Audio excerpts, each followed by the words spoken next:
ہماری فیملی میں عمر پہلا بچہ ایسا ہے جس کے ساتھ یہ ٹریجڈی ہوئی. We used to live in Canada, اور میں اس میں کوئی نہیں سمجھتا کہ کوئی چھپانے والی بات ہے. اسے کہتے ہمارے ملک میں لوگ کوئی بھی حربہ کوئی بھی طریقہ استعمال کرتے ہیں. کینیڈا، امریکہ، یو کے، کہیں چلے جائیں. ہم ان چند لوگوں میں سے ہیں جو وہ جگہ چھوڑ کے یہاں آ گئے. اس کی اصل وجہ یہ میرا بھتیجا ہے. جب ہمیں پتہ چلا کہ اس کو آٹزم ہے، جیسے ایک اٹامک بام گر جاتا ہے فیملی میں، بالکل وہی سچویشن ہے. ہم نے بڑی کوشش کی اس کے لیے وہاں پر کوئی نہ کوئی ارینجمنٹ ہو جائے، بٹ یقین جانیے موسٹ ماڈرنائز کنٹریز ٹیکنالوجی میں کوئی کمی نہیں ہے، سب کچھ ہے، لیکن یقین جانے ان کے پاس کنگسٹن اسکول نہیں. یہ میں آپ کو گارنٹی سے کہہ سکتا ہوں. ہم لوگوں نے بڑی کوشش کی وہاں کوئی نہ کوئی اس کا مسئلہ حل کیا جائے، لیکن یقین جانے 3-4 سال تک ہم لگے رہے لیکن کوئی راستہ نہ نکلا. آخر اللہ نے، جب کہتے ہیں نا کہ سبب بنانا ہوتا ہے، قاری عرفان صاحب سے کسی طرح رابطہ ہوا.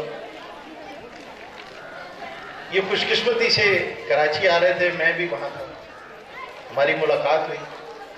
جب انہوں نے عمر کو دیکھا، یقین جانے انہوں نے ہمیں ایک ایسی بات کی کہ جیسے ایک مردے میں جان ڈال دی جاتی ہے، ایگزیکٹلی دی سیم پوزیشن. انہوں نے دیکھا اور انہوں نے ہمیں کہا کہ جی انشاءاللہ میں اس بچے کو ٹھیک کر دوں گا، لیکن اس کے لیے آپ کو ایک چھوٹی سی زحمت کرنی پڑے گی کہ آپ کو ایبٹ آباد آنا پڑے گا. اور آپ بلیو کریں کہ ہم نے تمام اپنا فیوچر سب کچھ چھوڑ چھاڑ کے ہم ایبٹ آباد آ گئے. اور آج میں یہ فخر سے کہہ سکتا ہوں کہ اس ورتھ ہے، ہم نے بہت صحیح فیصلہ کیا. میں آج یہاں جو میں نے دیکھا ہے، اور اس سے پہلے بھی میں جب ان کے اسکول میں گیا تھا، میں سمجھتا ہوں جو یہ کام کر رہے ہیں، وی بینگ پیرنٹس، میں گارنٹی سے آپ سے کہہ سکتا ہوں کہ ایٹ ٹائمز ہم لوگ تنگ ہو جاتے ہیں، پریشان ہو جاتے ہیں کہ یا اللہ کیا کرے. اور پھر اللہ نے عرفان صاحب جیسے، ان کی مسز ہے، ان کی ٹیم ہے، سلوٹ ٹو دیم، کہ وہ ان بچوں کو اس طرح انہوں نے اپنایا ہے. کہ میں لاسٹ ٹائم ان کے اسکول میں گیا تھا تو وہاں میں نے ایک بچی دیکھی، اس کے پیرنٹ 6 ماہ کی بچی ان کے پاس چھوڑ کے چلے گئے کہ جی بس ہم سے نہیں ہو رہا. تو آپ یقین جانے میں اتنا ایٹ ٹائمز ایموشنل ہو جاتا ہوں یہ چیز دیکھ کے کہ یہ ٹیچرز، ان کی مسز، جنہوں نے اپنے بچوں کو سائڈ پہ کر دی. میں جانتا ہوں ان کو، انہوں نے اپنی فیملی کو شاید وہ ٹائم نہیں دیا، وہ توجہ نہیں دی جو یہ ان بچوں کو دے رہے، جس کو معاشرہ، یقین جانے معاشرہ ان کو، خدا نہ خواستہ میرے غلط لفظ یوز کروں تو معاف کیجیے گا، لوگوں نے ان کو ریجیکٹ کر دیا کہ ایسا بچہ ہونا سمجھے دے آر گون فنش. جبکہ عرفان صاحب جیسے لوگ، ان کی ٹیچرز، انہوں نے ہمارے اندر ایک زندگی ڈال دی اور ہمیں یہ ہوپ دیا ہے کہ انشاءاللہ جس محنت سے، جس لگن سے یہ لوگ ان کے ساتھ کام کر رہے ہیں، میں یقین سے کہہ سکتا ہوں کہ انشاءاللہ ہمارا بچہ اللہ نے چاہا تو کچھ عرصے بعد اس معاشرے کا ایک بہترین انسان بنے گا. ایک ہوپ ہے. اور میں زیادہ بات نہیں کرنا چاہوں گا کہ ایسی بات کرتے انسان کا دل بڑا تکلیف میں آ جاتا ہے.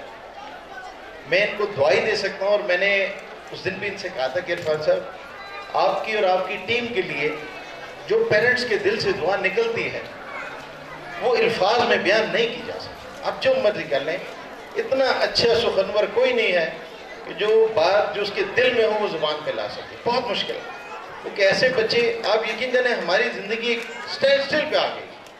ہم کوئی پلان، کوئی کچھ نہیں کر سکتے. ہمارا صرف زندگی کا محور ایک انسان ہے اور وہ یہ بچہ.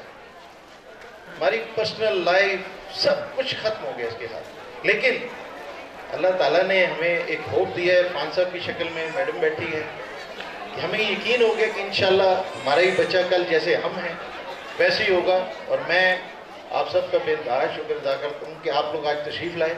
ہمیں اسی طرح ان کو انکریج کرنا ہوگا. اگر معاشرے میں ہم نے ان بچوں کو ایک عام شہری بنانا ہے تو ان کو ہماری توجہ کی ایکسٹراڈنری ضرورت ہے. اور میں آپ تمام پیرنٹس سے گزارش کروں گا کہ ان بچوں کو، ایسے بچے ہونے کے بعد زندگی سے مایوس مت ہو. اللہ تعالیٰ نے جب تکلیف دیے تو شفا بھی وہی دیتا ہے. اور یہ ہمارا یقین ہے اور اسی یقین پہ ہم ہمیشہ زندہ رہیں گے. اور ایک دن ہم نے ختم ہو جانا ہے. آپ کو ایک چھوٹی سی بات شیئر کروں گا. سوری عرفان صاحب، ایک منٹ اور لوں گا. I'm diabetic for the last 13 years. مجھے اور کوئی پریشانی نہیں، ڈائبٹیز. ایٹ ٹائمز میں اس ایج میں آ کے بھی میں تنگ ہو جاتا ہوں کہ یا اللہ کیا کروں، کچھ کھا نہیں سکتا، کچھ cannot plan your life. It's very difficult. لیکن اللہ تعالیٰ ہے، اس نے امید دی بھی ہمیں. اور آپ سے بھی میں گزارش کروں گا کہ ان بچوں کو یہ نہ سمجھیں کہ یہ ایک ایسا بچہ ہے خاندان میں آ گیا تو آپ کی لائف ختم ہوگی. نہیں، ابھی عرفان صاحب جیسے لوگ، میڈم جیسے لوگ، یہ ٹیچرز، میں سلام پیش کرتا ہوں ان کو کہ اتنا شاید ہم اپنے بچوں کے ساتھ محنت نہیں کرتے جیسی ٹیچرز یہ کھڑی ہیں میرے سامنے. I am speech less. Thank you very much.